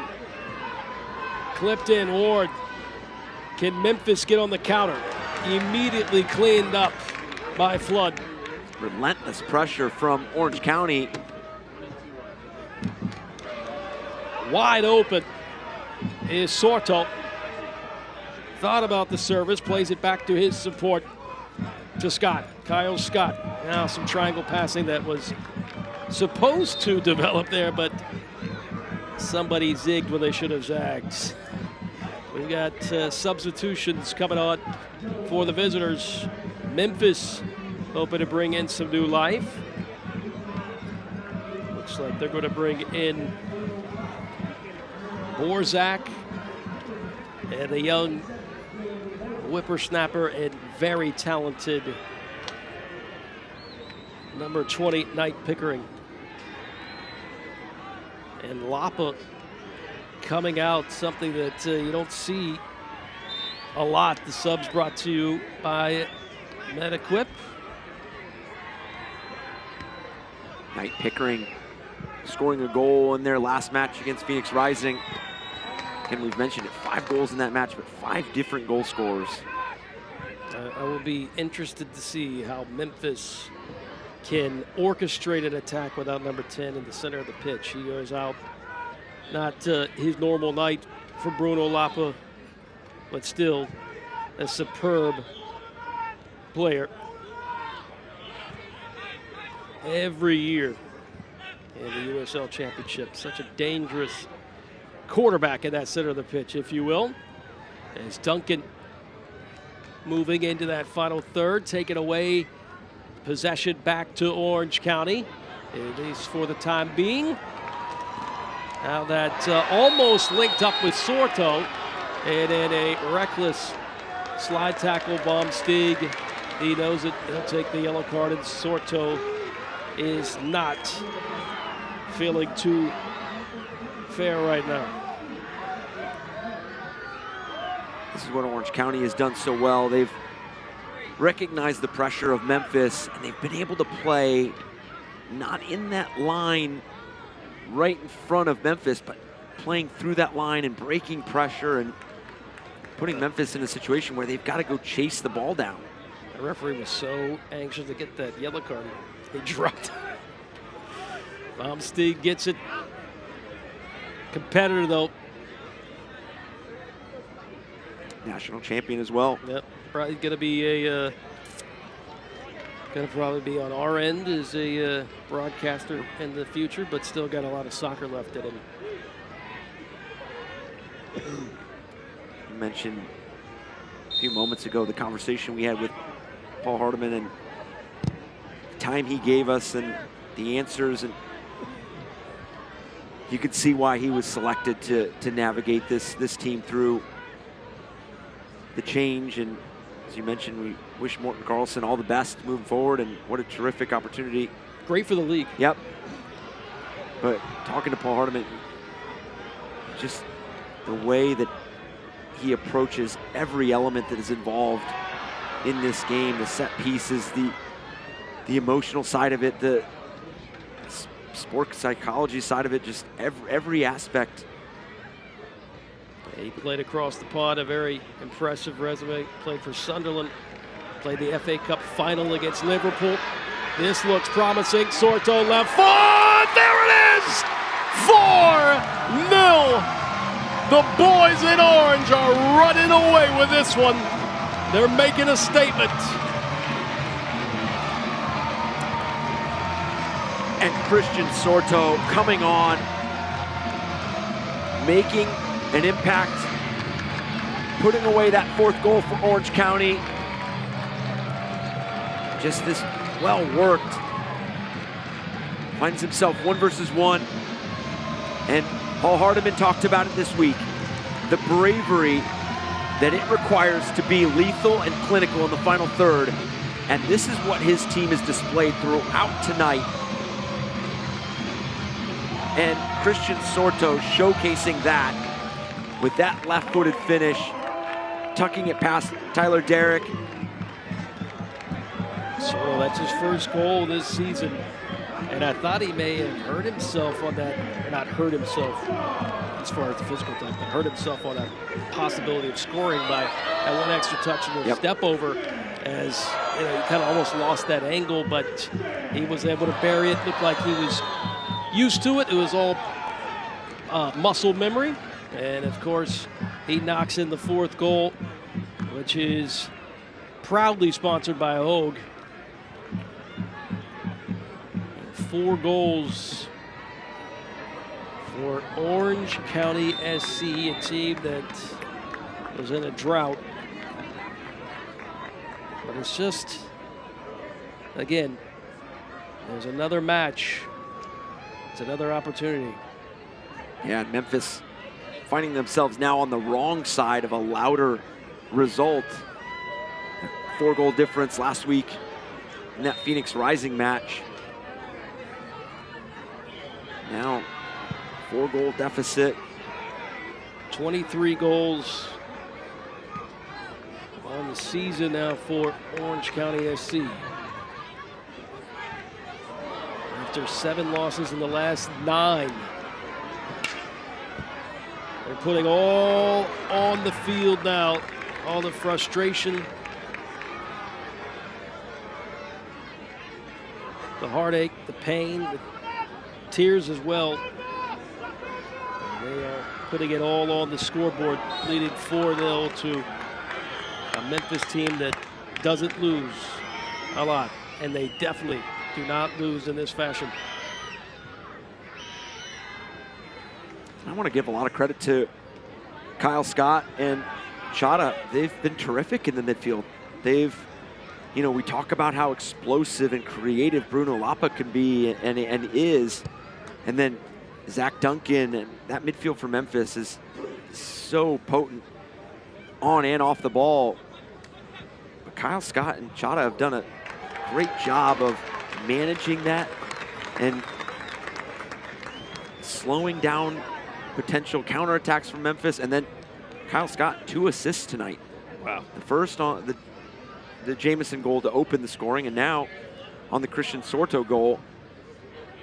So their performance hasn't seemed to be loud in the aspect of, you haven't seen them on the ball, you haven't seen these big tackles, they've had maybe quietly had a big night, although quietly for Kyle Scott is 2 assists. Morzak had a good look too, just couldn't quite send it past Shuttler. But when we spoke to Paul Hardiman, he said no offense to his goalkeeper. He was glad that Shuttler got Team of the Week. But he said he would rather him not be on Team of the Week anymore, which would mean that the spotlight is off of him and the narrative is he's the only one keeping us in the game, and we got our attack going. Well, he got his wish tonight so far with about 6 minutes to go plus stoppage time. Orange County SC surprising the hometown team, the hometown fans here. Memphis has just not been able to sustain their identity. They've had glimpses of it, they've had flashes of it. You thought maybe towards the middle portion, that end of the first half, that they were carrying a lot of the momentum, even though they're down 2-0. And we were talking about Orange County being careful to not concede and change the narrative going into the break. Not only did they not concede, but they go ahead and score that 3rd goal to really shift the narrative.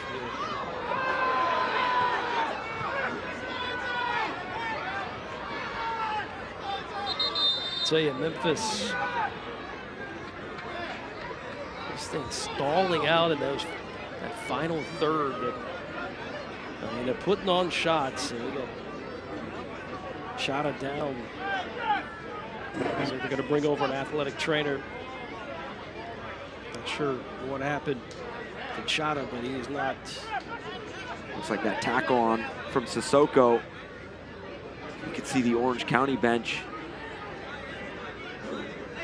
frustrated with the referee not calling this, as you see a little touch there. And flipped over. That's a long, that's a long leg, and that's Sissoko. And yes, we can definitely understand why he's on the turf. That replay, of course, sponsored by IBEW Local 411, and big time subs coming in for Memphis with time ticking down. Just not their night. Yep. Yeah, just misfired in the final third. Again, a lot of credit to Orange County. They've problem solved from minute 1. Now here in the 86th minute, asked a lot of questions. They've answered the questions that Memphis have presented. Lots of subs coming in. And our subs sponsored by MetaQuip. Ward coming out. Mom Steeg coming out.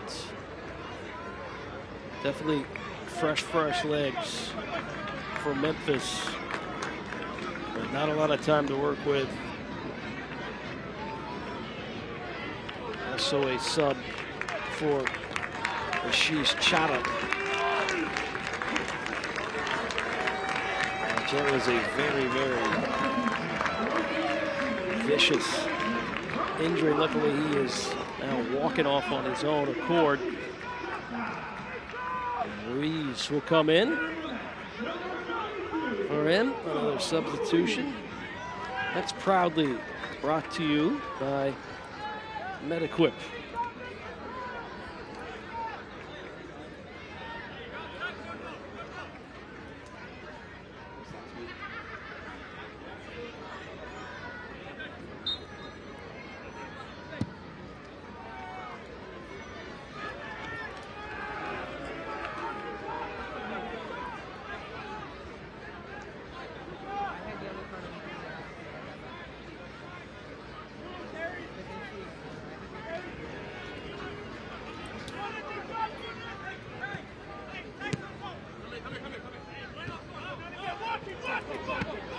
Now for Paul Hardiman and his side, you want to see them close out the match.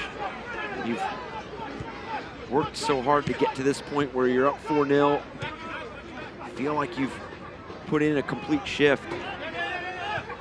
Now finish the job. Absolutely. With the work that Shuttler has done back there, doing everything he can to keep his team in the conversation tonight. He got his answer from his offense in the attack. And all he had to do was pretty much make sure he keeps it that clean sheet. There's Jamison. There is Bryce Jamison, the vicious, speedy youngin. Jamison, man of the match, brought to you in part by Hogue. He got things started, his 4th goal of the season. And this could escape and roll in a goal for Memphis as we jinxed the possible clean sheet. I think that was Borzak that literally rolled that across the line to make it 4-1. It was Borzak who just subbed in.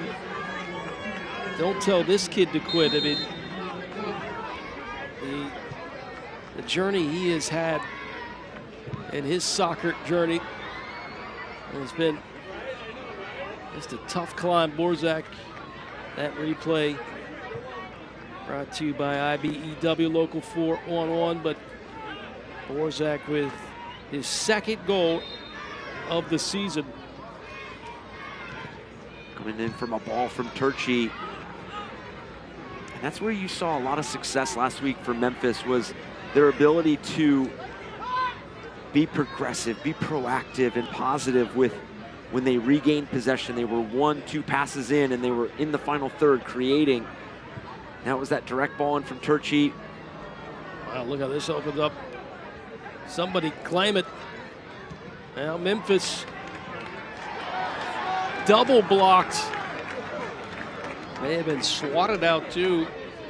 It'll be a corner. Good defense by Sorto there. It'll be a corner kick.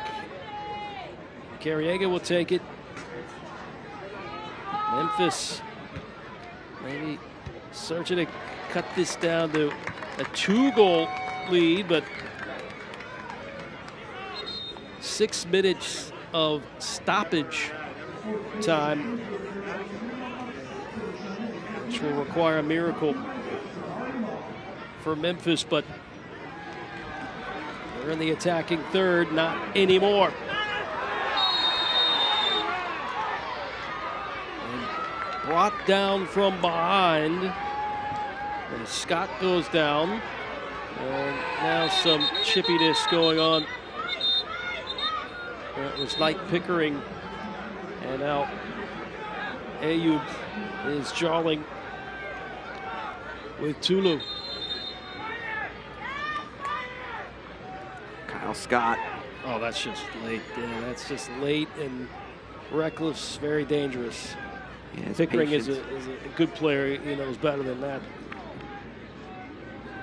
And that's the dangers when you have a score line like this. Yep.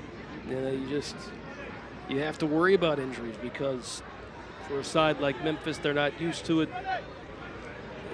It shows a lot of anger that they're having to go through it. They really need it as 3 points. because how the story has changed now, because they were one of the hottest teams in the USL Championship, and they dropped 3 points to Orange County.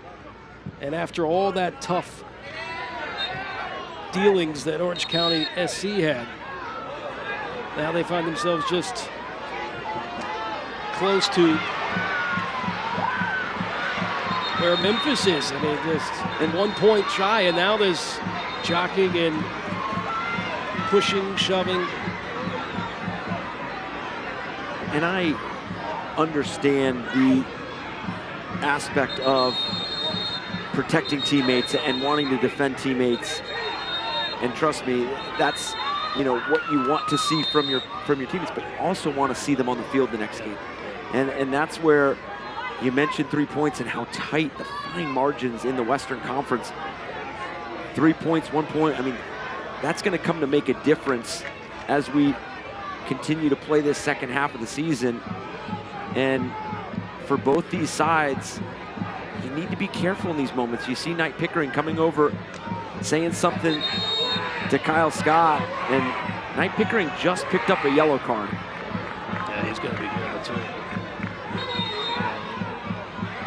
Jolling continues. We knew Tulu, it was going to be a matter of time before he got a yellow card. He was very vocal and upset as he walks away with a yellow card to his name. I mean, you coach college soccer, right? So you've seen this. You're a former player, but when you have a result like this, not what you're used to, you know going into this that this is not your identity. As we take a look at that replay again by IBEW Local 411.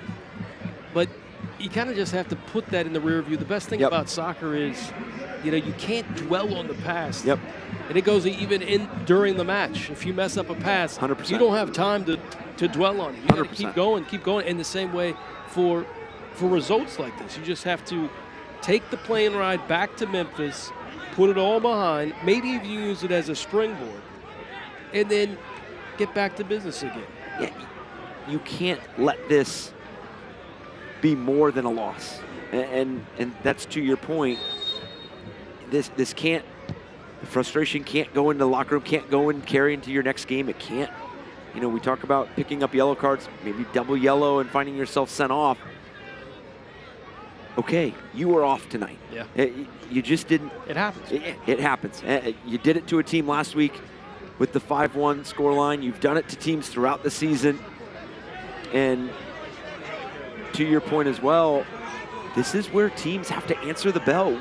You know, every team can be great when you're 10 unbeaten. Every team can have all the answers and be in this mood and feel confident, play with confidence, and play front foot. Okay, you came on the road, conceded 4 goals.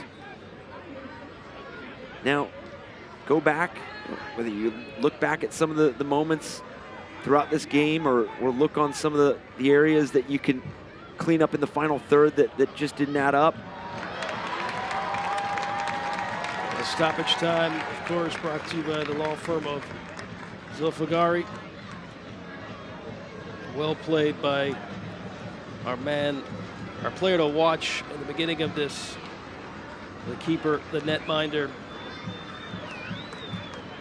who has really earned his stripes tonight. And even though he didn't get the clean sheet, a 4-1 victory will gladly be taken by everybody in attendance as well, team and staff.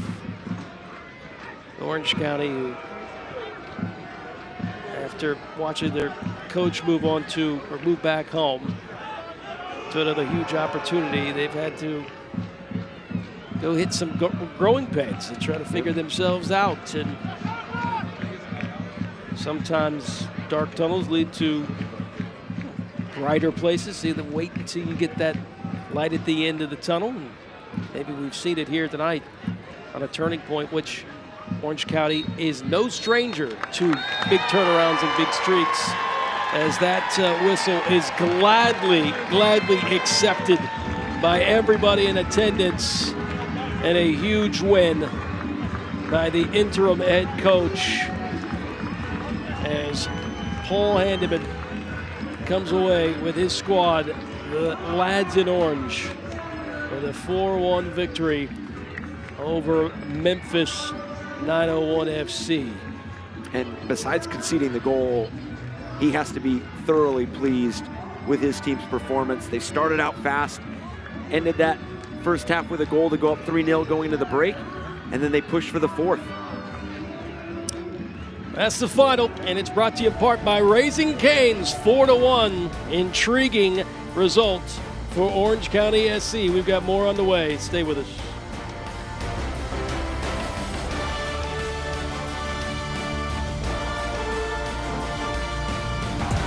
It's the community aspect of Orange County Soccer Club. And if you want to support local sports and local teams, this is like the definition of a local team. More than just a soccer team, it's more of a huge family that's coming together here to support the one and only professional team that we have here in Orange County. OCSC is just such an amazing place to go with the family on Saturday nights. We look forward to it so much, and we can't get enough of it.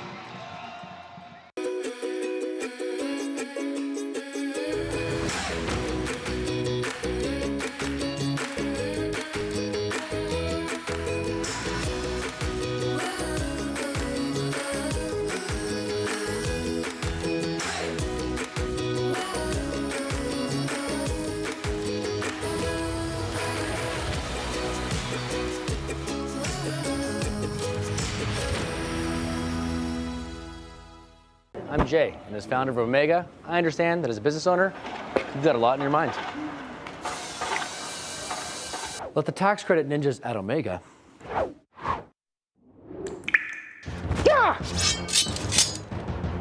get you the money. It's rightfully yours. It's not too late to score big on tax credits, but you gotta act fast.